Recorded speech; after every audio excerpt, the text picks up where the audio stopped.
शिला प्रभुपाद की जय, गुरु बानारंग की जय। कल के सत्र में हमने सुना था श्री प्रभुपाद जी ब्रह्मचारियों को उपदेश देते हैं, ईमानदारी होकर ब्रह्मचारी रहो, ब्रह्मचारी बनने का दिखावा मत करो। जब तमाल कृष्ण महाराज 65 ब्रह्मचारियों को प्रभुपाद जी से मिलवाने ले गए, प्रभुपाद जी बहुत प्रसन्न हुए। प्रभुपाद जी बोले, ब्रह्मचारी का जीवन सरल होता है, कहीं पे भी जगह मिल गई, एक चादर है, ओढ़ के सो जाओ, अपनी बाहों को तकिया बना लो। लेकिन अगर ब्रह्मचारी दिखावा करता है तो उसको गृहस्थ आश्रम में जाना चाहिए। एक अच्छा ब्रह्मचारी ही अच्छा गृहस्थ भी बन सकता है। अच्छे ब्रह्मचारी नहीं बन पाए तो अच्छा गृहस्थ बनने का प्रयास करो। प्रभुपाद जी का तात्पर्य यह था कि आप किसी भी आश्रम से हो, लेकिन भक्ति में लगे रहो, भक्ति महत्वपूर्ण है।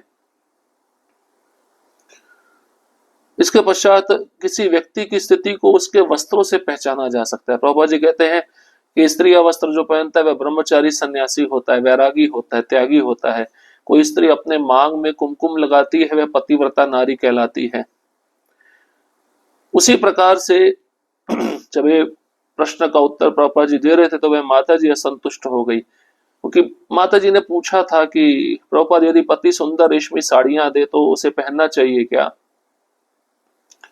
प्रभुपाद जी बोले, रेशमी साड़ी पहनो, अपने पति के समक्ष, अपने पति के सामने श्रृंगार करो। कृष्ण रेशमी साड़ियों से प्रभावित नहीं होते, इसलिए जो भी हमें वस्तु मिलती है उसको कृष्ण को अर्पण करके ही पहनना चाहिए और कृष्ण को प्रसन्न करने के लिए पहनना चाहिए। इसके पश्चात श्री प्रभुपाद जी बोले, हरदास ठाकुर का अनुकरण मत करो। हरदास ठाकुर की तरह हम 192 माला जप नहीं कर सकते हैं। कोई भक्त सोचे कि मैं राधा कुंड जाऊं, बाबा जी बनकर रहूं, केवल जप करूंगा, तो प्रभुपाद जी कहते हैं वह व्यक्ति स्त्रियों का चिंतन करेगा, खाएगा, सोएगा और उसका पतन हो जाएगा। भगवत धाम जाने में दो ही बाधक वस्तुएं हैं, वो है कनक और कामिनी। तो साधुओं के पतन का कारण यही दो मुख्य चीज होती हैं, जिससे साधुओं को सावधान रहना चाहिए। तो वृंदावन में पहले पर्याप्त सुअर हैं, कुत्ते हैं, बंदर हैं, एक और सुअर कुत्ता बंदर मत बनो। अच्छा है कि वह केवल हरे कृष्ण नाम का जप करें। लक्ष्मी मणि 1975 में डलास के एक भक्त थे, निर्नाशा, जिन्हें कैंसर ल्यूकेमिया हो गया था और वे अपने अंतिम समय में थे। उनका शरीर अत्यंत दुर्बल हो चुका था और वे कुछ भी करने में असमर्थ थे। अधिकांश समय वे केवल मंदिर में बैठकर हरे कृष्ण महामंत्र का जप करते रहते थे। उनके माता पिता आए और चाहते थे कि वे कोई उपचार ले जिससे वे कुछ और महीने जीवित रह सके, किंतु नीनाशा स्वयं इसके लिए अनिच्छुक थे। तब जगदीश जो श्रील प्रभुपाद की सेवा कर रहे थे, उनके माता पिता के आग्रह पर प्रभुपाद से मिले और कहा उनके माता पिता चाहते हैं कि वह थेरेपी ले। वे कहते हैं कि शायद इससे उन्हें थोड़ी सामान्य जीवन मिल सके। श्रील प्रभुपाद ने उत्तर दिया, सामान्य जीवन वह है जिसमें मृत्यु ना हो। क्या वे उन्हें मृत्यु रहित जीवन दे सकते हैं? फिर उन्होंने कहा, वृक्ष भी 500 वर्षों तक खड़े रहते हैं, लेकिन उनके जीवन का क्या मूल्य है? और अंत में दृढ़ता पूर्वक श्री प्रभुपाद बोले, अच्छा यही है कि वह केवल हरे कृष्ण महामंत्र का जप करे। तो माता पिता थे, ममत्व रहता है संतान के प्रति। उनका पुत्र, उनको कैंसर हुआ, कुछ ही समय बचे हैं, कुछ ही महीने बचे हैं शरीर छोड़ने से पूर्व। उनके माता पिता की इच्छा थी कि कोई इलाज ले, थेरेपी ले, थोड़े समय तक इसको दर्द से राहत मिले, लेकिन वह भक्त हरे कृष्ण मंत्र का जप ही करता रहता था। तो ये बात जब प्रभुपाद जी तक पहुंची, प्रभुपाद ने कहा, सामान्य जीवन वह है जिसमें मृत्यु ना हो, मृत्यु रहित जीवन क्या आप अपने पुत्र को दे सकते हैं? वृक्ष भी 500 वर्षों तक जीते हैं, उनके जीवन का क्या लाभ अगर वे भक्ति ना करें? तो अच्छा यही है कि जितना समय बचा है उतने समय में हरे कृष्ण मंत्र का जप करता रहे। यही प्रभुपाद जी चाहते थे। ये इन प्रकार मृत्यु तो आनी है, हाँ, थोड़ा सा इलाज लेके उस बीमारी से बच नहीं सकते हैं, थोड़ा जीवन बढ़ सकता है, लेकिन जीवन बढ़ा के क्या करेंगे अगर उसमें भक्ति ना हो। लेकिन अंतिम समय में जो भक्त जप करता है वह जप अद्भुत होता है, दृढ़ होता है, कृष्ण भावना भावित होता है। कृष्ण ही मेरी सीट बेल्ट है। गौरहरि डिगर्स नामक एक समुदाय को लू गाटलिब ने आमंत्रित किया था कि वह सेबेस्टोपल स्थित उनके मॉर्निंग स्टार रेंच में खेती में सहायता करे। वह वहीं रहने गया। एक दिन हमें यह समाचार मिला कि मंदिर से भक्तगण शिल प्रभुपाद के साथ वहां जाने वाले हैं। हमने उनके स्वागत हेतु वनों की एक पहाड़ी पर स्थित क्रॉस के नीचे एक छोटा सा व्यास आसन बनाया। मुझे स्मरण है कि मैंने पीले स्कॉचबूम फूल चुनकर उस व्यासासन को प्रभुपाद के लिए सजाया था। शिल प्रभुपाद को वहां लाने के लिए लू गॉटलिब ने अपनी वोल्वो कार चलाई। लू ने मुझे यह प्रसंग सुनाया। जब वह कार में बैठ गए तो लू ने प्रभुपाद से कहा, सीट बेल्ट बांध लीजिए। प्रभुपाद ने मुस्कुराते हुए उत्तर दिया, कृष्ण ही मेरी सीट बेल्ट है। भक्तों को कितना विश्वास होता है कृष्ण पर, कृष्ण मेरा रक्षण करेंगे। विमान में बैठते हैं तो विमान परिचारिकाएं बोलती है ना, सीट बेल्ट बांध लीजिए, विमान अब उड़ने वाला है, आपको चोट ना लग जाए। उसी प्रकार एक व्यक्ति जब प्रभुपाद जी को एक प्रोग्राम में लेके जा रहा था तो ड्राइवर, वो व्यक्ति बोला प्रभुपाद जी को, सीट बेल्ट बांध लीजिए। प्रभुपाद बोले, कृष्ण ही मेरी सीट बेल्ट है। इसका मतलब भक्त को कोई चिंता नहीं होती, भक्त को कोई डर नहीं सताता। सबके लिए करुणा और चिंता। धर्मात्मा एक बार न्यू वृंदावन में शिल प्रभुपाद ने एक सुंदर व्याख्यान दिया और सभी संकीर्तन माताजियों को उस दर्शन में आमंत्रित किया गया। व्याख्यान के बीच में अचानक एक माताजी को तीव्र खांसी आने लगी। प्रभुपाद ने तुरंत अपना व्याख्यान रोक दिया, उसकी ओर देखा और करुणा से पूछा, क्या हुआ? क्या तुम्हारे पास पर्याप्त वस्त्र नहीं है?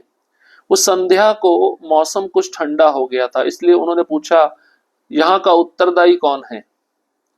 मैं उस समय संकीर्तन दल का नेता था, लेकिन सौभाग्य से किसी ने मेरी ओर संकेत नहीं किया। फिर भी उस क्षण मुझे यह गहराई से अनुभव हुआ कि यद्यपि शिल प्रभुपाद संपूर्ण विश्व में मंदिरों की स्थापना और प्रचार में व्यस्त थे, फिर भी वे एक अकेली भक्त के स्वास्थ्य और सुविधा को लेकर इतने चिंतित और करुणामयी थे। प्रभुपाद जी एक लेक्चर दे रहे थे, लेक्चर के बीच में एक माताजी जोर से खांस रही थी। तो प्रभुपाद जी अपना लेक्चर, अपना व्याख्यान रोक कर उस माताजी को पूछते हैं करुणा पूर्वक, क्या हुआ? तुम्हारी तबीयत तो ठीक है ना? तुम्हारे पास पर्याप्त वस्त्र तो है ना? उस समय शाम के समय मौसम थोड़ा ठंडा हो गया था, इसलिए वहां पे उस माताजी को खांसी हो रहा था। तो प्रभुपाद जी ने फिर पूछा, यहाँ का उत्तरदायी कौन देखता है, जिम्मेदारी कौन लेता है? तो उस समय धर्मात्मा प्रभु संकीर्तन दल के नेता थे, लेकिन सौभाग्य से किसी ने भी प्रभुपाद जी को उनकी ओर संकेत नहीं दिया। तब धर्मात्मा प्रभु को गहराई से अनुभव हुआ कि शिल प्रभुपाद पूरे विश्व में प्रचार करते हैं, मंदिरों की स्थापना करते हैं, ग्रंथ लिखते हैं, व्यस्त रहते हैं, फिर भी एक अकेली माता जी के स्वास्थ्य को लेकर वो कितने चिंतित हैं, करुणामयी हैं। उस माता जी को हर प्रकार से सुविधा मिलनी चाहिए। शुद्ध भक्त हर एक जीव के प्रति करुणामयी होता है, चिंतित होता है। और ये तो प्रभुपाद जी के अपने शिष्य थे, अपने बच्चे थे, तो पिता अपने बच्चों के प्रति क्यों चिंतित नहीं रहेगा? स्वर्ण की तिनकी, नर्तक गोपाल। मुझे स्मरण है कि कुछ भक्त सोच रहे थे हम प्रभुपाद को क्या दें, कुछ ऐसा देना चाहिए जो पहले किसी ने ना दिया हो। मियामी में नारियल बहुत मिलते हैं जिनका रस पिया जा सकता है, तो उन्होंने सोचा चलिए प्रभुपाद को पीने के लिए सोने की तिनकी स्ट्रॉ दें, सोने का स्ट्रॉ, सोने का पाइप जिससे नारियल का पानी पिया जाता है। उन्होंने वास्तव में ठोस सोने की एक पतली पाइप जैसी तिनकी बनवाकर प्रभुपाद को भेंट की। प्रभुपाद ने उसे प्रयोग करना आरंभ किया, पर नारियल का कोई रेशा उस तिनकी में अटक गया। मैंने देखा कि प्रभुपाद ने वह सोने की तनिकी उठाई और उसे नीचे फेंक दिया। उस क्षण मैंने गहराई से समझा, गुरु के लिए कोई भी भौतिक वस्तु, चाहे वह कितनी भी मूल्यवान क्यों ना हो, निरर्थक है जब तक वह कृष्ण की सेवा में उपयोगी ना हो। तो भक्तों ने सोचा कोई ऐसा गिफ्ट जो अभी तक प्रभुपाद को नहीं दिया गया वो हम देंगे। तो उन्होंने जो पानी पीने के लिए, नारियल का पानी पीने के लिए स्ट्रॉ होता ना, पाइप प्लास्टिक का, वो प्लास्टिक का पाइप ना बनाकर सोने का पाइप दिया प्रभुपाद जी को। इस सोने के पाइप से प्रभुपाद जी पानी पिएंगे नारियल का।